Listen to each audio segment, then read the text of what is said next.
Bom dia! Ah, e se não nos vimos mais, boa tarde e boa noite.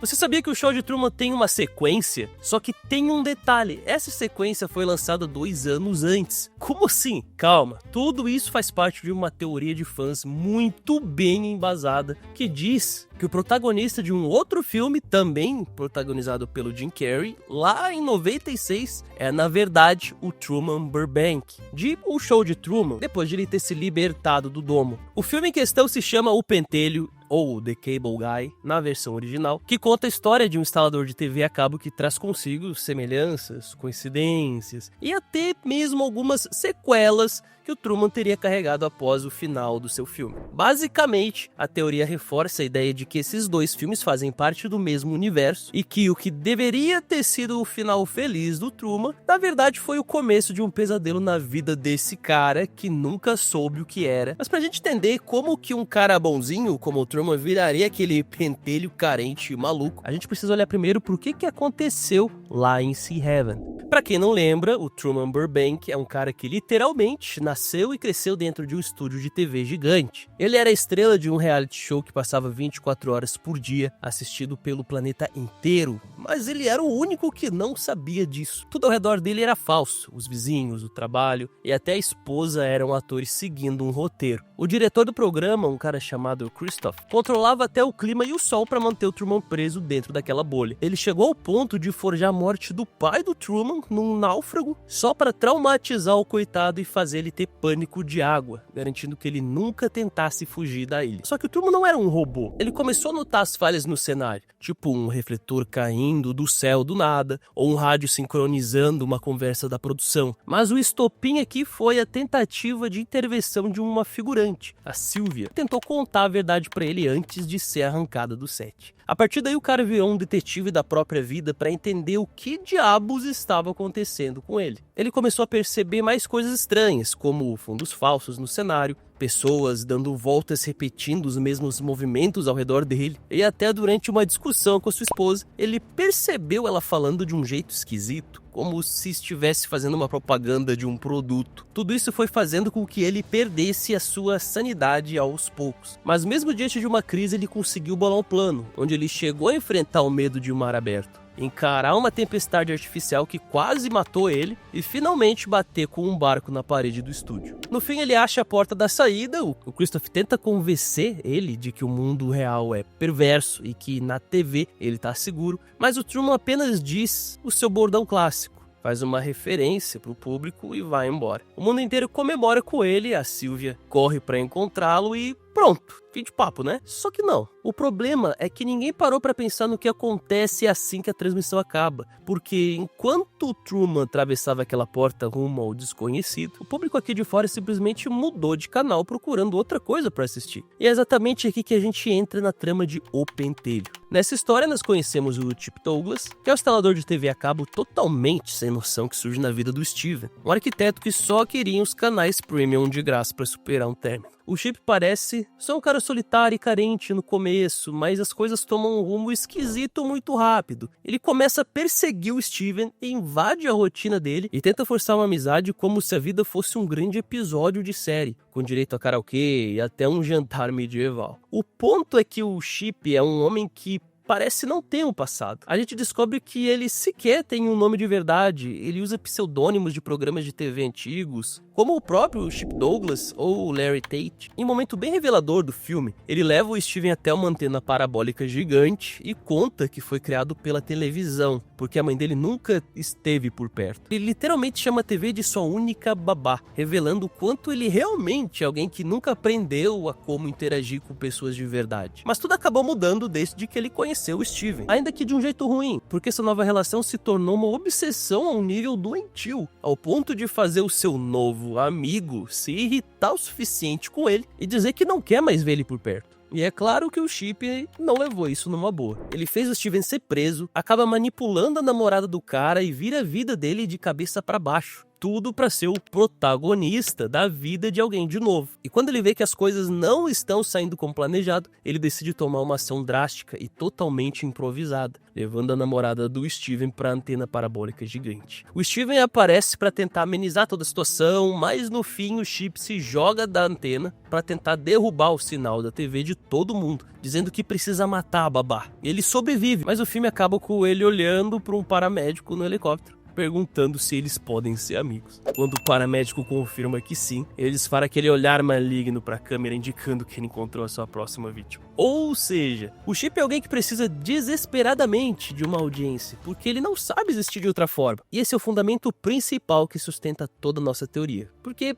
vamos lá, o que aconteceu com o cara que descobriu que os últimos 30 anos de vida dele foram uma mentira? Nessa teoria, o Truman não conseguiu alcançar então ele viveu feliz para sempre. Quando ele atravessou aquela porta, ele deu de cara com um mundo que só conhecia ele como um produto. Ele não tinha identidade, não tinha estudo e, principalmente, não sabia interagir com ninguém sem ter um roteiro na mão. Justamente por isso que o Chip sempre age de maneira tão inconsequente. Porque depois de tudo que ele passou como Truman, ele desenvolveu um trauma e uma crise de abandono ao perceber que ele nunca teve ninguém de verdade na vida. Além de um público que agora está ocupado demais assistindo outra coisa. Então ele teria assumido esse novo trabalho como instalador de TV a cabo para ficar perto da única coisa que ele realmente entende, a televisão. Mas agora, ao invés de ser a estrela que todo mundo amava, ele virou só mais um cara comum que ninguém liga, ninguém dá importância. E é aí que nasce essa personalidade do Chip Douglas. E essa escolha de nome é algo muito curioso, porque esse nome vem de uma série de TV chamada My Three Sons. Não só ele, como o Larry Tate, que é como ele se apresenta ao Steven quando ele vai visitar o amigo na cadeia, depois de ter armado todo um plano para prendê-lo, e que vem de um personagem de série chamada Bewitched. É quase como se o Chip não tivesse capacidade de agir sendo uma pessoa de verdade, como se ele sempre precisasse vestir uma máscara de um personagem, algo que ele teria vivido por 30 anos sendo o Truman Burbank. Então por que ele não continuou com essa mesma identidade que ele já carregou a vida inteira? Bom, convenhamos que se tu mesmo descobrisse depois de décadas que a tua vida inteira foi uma mentira, isso te geraria minimamente um trauma pelo resto da tua vida. O que os defensores da teoria alegam é que a persona Truman gerou sequelas físicas e emocionais, e agora ele cria novas identidades para tentar se livrar disso de alguma forma. Isso explica, inclusive, porque o Chip tem aquele problema de dicção. Provavelmente isso é resultado de alguma questão psicológica que o Truman teria desenvolvido, onde agora ele tenta inconscientemente enterrar a própria voz para se esconder em uma nova persona. Outra pista que a gente também encontra nas cenas de fundo de O Pentelho, que reforça essa teoria, é um julgamento de um homem chamado Sam Sweet, interpretado pelo próprio Ben Stiller, o diretor do filme, que está sendo televisionado para todo mundo. O julgamento em questão é referente ao assassinato do irmão gêmeo do Sam,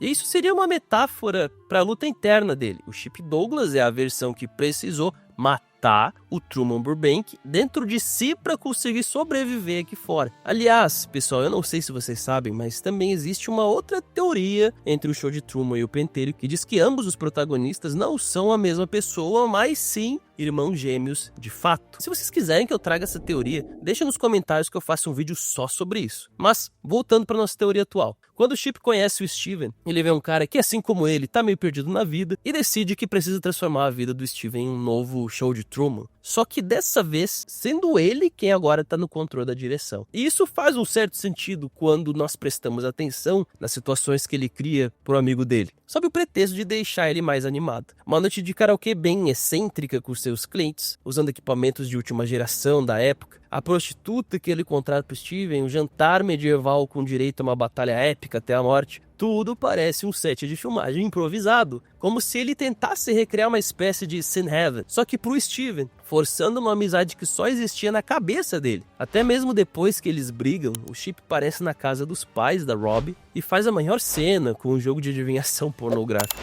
E inclusive é nesse momento que o Steven começa a perder o controle e é tirado como louco pelos próprios amigos e familiares, algo semelhante com o que aconteceu com o Truman quando começou a perceber a verdade. Aliás, a partir desse ponto, o Pentelho começa a surgir muito mais coisas que reforçam ainda mais essa teoria. No dia seguinte, depois da noite desastrosa na casa dos pais da namorada, Steven é exposto para sua empresa inteira, com um vídeo dele e da Robin onde ele fala mal do seu chefe e acaba sendo demitido. Opa, ele estava sendo vigiado por câmeras? Então, quando ele chega em casa, ele descobre que havia uma câmera escondida debaixo da mesa, que certamente foi colocada pelo Chip, e que provavelmente fez com o seu novo amigo o que durante décadas foi feito com ele enquanto era o Truman. Já no final do filme, quando o Chip leva Robin até a antena parabólica e o Steven chega para salvar ela, ele pergunta ao Chip o que ele tem planejado, o que ele pensa em fazer, mas Chip diz que não tem plano nenhum, que só tá vivendo o momento, improvisando, ou seja, ele tá tentando ser autêntico, algo que ele nunca soube como ser. Nessa mesma cena ainda ele fala que aquele lugar era perfeito para um grande final, e aquele momento era como o filme GoldenEye, do 007, e o Steven responde que aquilo não é um filme, mas sim a vida real, algo que talvez o Chip ou o Truman ainda não consiga dissociar, depois de tanto tempo preso no domo do Christoph. Seguindo essa sequência, momentos antes dele se jogar da antena, o Steven diz que não vai deixar ele fazer aquilo, que o Chip só precisa de ajuda, que todos se sentem sozinhos às vezes. E o Chip responde, mas eu sou realmente sozinho.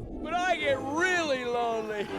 I mean, look at me, come on! E sim, eu sei que isso é uma frase que faz total sentido para um garotinho que passou a vida sendo negligenciado pela mãe, que o deixou todos os dias na frente de uma TV. Mas não dá pra negar que também faz total sentido ser uma frase que saiu de um cara que passou sendo a estrela de um reality show contínuo por 30 anos. E pra fechar com chave de ouro, temos a grande cena onde ele se joga da antena. Os defensores da teoria dizem que aquele foi o momento em que Truman finalmente acordou de novo. E ao destruir a antena, ou como ele mesmo diz, matar a babá, ele estaria destruindo aquilo que o criou para ser aquele homem sem identidade. Como se ele estivesse tentando apagar a própria existência para parar de sofrer. Só que, como a gente viu no final do filme, a necessidade dele de ser notado fala muito mais alto. E ele começa a caçar o seu próximo coprotagonista no helicóptero, digamos assim. O que deixa tudo mais interessante é que no fim das contas, o Chip Douglas se depara com exatamente o que o Christoph avisou que o Truman encontraria, um mundo perverso e que não se importa contigo. E antes que alguém aqui fale sobre as inconsistências na teoria,